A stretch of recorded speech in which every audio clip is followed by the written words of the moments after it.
Space Sweepers is an ambitious and derivative mess. Marketed as South Korea's first space blockbuster, Space Sweepers essentially asks the question, what if Firefly, and also Guardians of the Galaxy, but also Monsters Inc., and Moonraker, and maybe a little bit of Star Wars for seasoning. The basic plot of Space Sweepers follows the crew of a space garbage scow. These misfits and outcasts are less characters than familiar cliches assembled in the loose outline of characters. Captain Yang is a wreck who wears sunglasses indoors and drinks to forget. Taeho is a disgraced former soldier desperately looking for money to help him to reconnect with the one thing that mattered in his life. Tiger Park is the ship's grumpy engineer who carries a tomahawk at all times, but whose gruff, no-nonsense demeanor hides a gentle soul. Bubs is a sassy robot. Things get complicated during a routine salvage when the crew finds an adorable child who might also be a weapon of mass destruction. Planning to sell the kid to the highest bidder, the crew quickly become embroiled in a sprawling conspiracy that involves an environmental terrorist organization and a sinister deep space corporation terraforming Mars. There are parts of Space Sweepers that work reasonably well. Most obviously, the film looks expensive. The production design and the special effects are impressive. Indeed, there are times when the action looks like a cartoon come to life, shaded in bright colors and moving in a propulsive and dynamic fashion, even if maybe there's a little bit too much lens flare.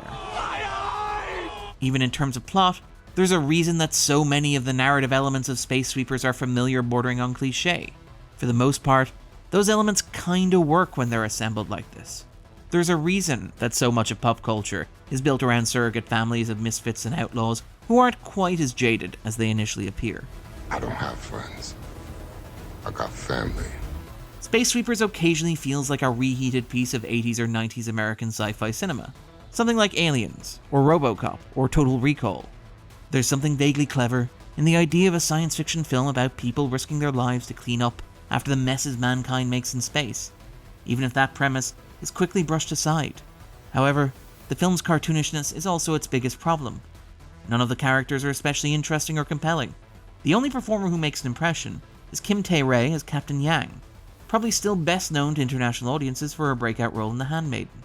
Even then, Captain Yang feels less like a human being and more like a general mood. The problems with Space Sweepers are compounded by a plot that is once incredibly familiar and unnecessarily overcomplicated. Convoluted character backstory is delivered via blunt exposition, and the film is populated by characters who constantly over-explain themselves.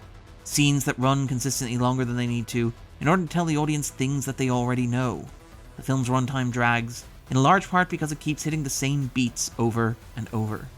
Space Sweepers aspires to put a Korean spin on the big dumb blockbuster, and perhaps it succeeds too well.